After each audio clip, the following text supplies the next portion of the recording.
সবসময় তো গাড়ির ভিডিওই দেখেন, তো আজকে একটু বড় গাড়ির ভিডিও দেখাই আপনাদেরকে। ইসুজু ব্র্যান্ডের একটা পিক আপ গাড়ি দেখাবো আপনাদেরকে, যে পিক আপ গাড়িটা অনেকেই পিক আপ গাড়ি খোঁজেন, তাদের জন্য আশা করি পছন্দ হবে। আর এই পিক আপ গাড়িটা নিয়ে কথা বলতে আমার সাথে থাকবে গিয়াসউদ্দিন ভাই। গিয়াসউদ্দিন ভাই আপনাদেরকে পিক আপের প্রাইস বিস্তারিত সবকিছু বলে দেবে। তো চলুন আমরা পিক আপ গাড়িটা দেখি। 80-90 হাজার টাকা কোনো ব্যাপার না এটার ইনকাম করা। আসসালামু আলাইকুম। একটা ইসুজু এনকেআর আনছি, এটা জাপানি গাড়ি, ঠিক আছে। এটা হলো যে 0 মাইলেজ আছে বাংলাদেশে।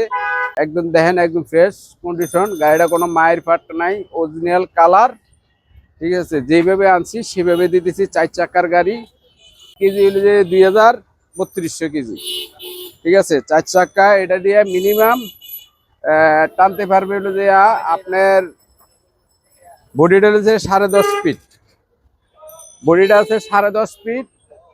কিন্তু এই গাড়িটা মিনিমাম 2.5 টন থেকে 4 টনের তো এটা দারুণ ক্ষমতা আছে।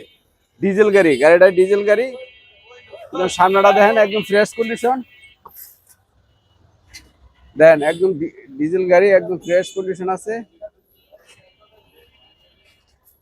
একদম চাকার থেকে ধরে কোনো কিছু একদম ফ্রেশ কন্ডিশন আছে গাড়িটা, দেখেন।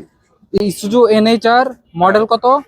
মডেল হলো যে 11 মডেল, 11 রেজিস্ট্রেশন। এটার প্রাইস কত চাচ্ছেন? এটা প্রাইসটা চাচ্ছি হলো যে আপনার 9,30,000 টাকা আস্কিং প্রাইস।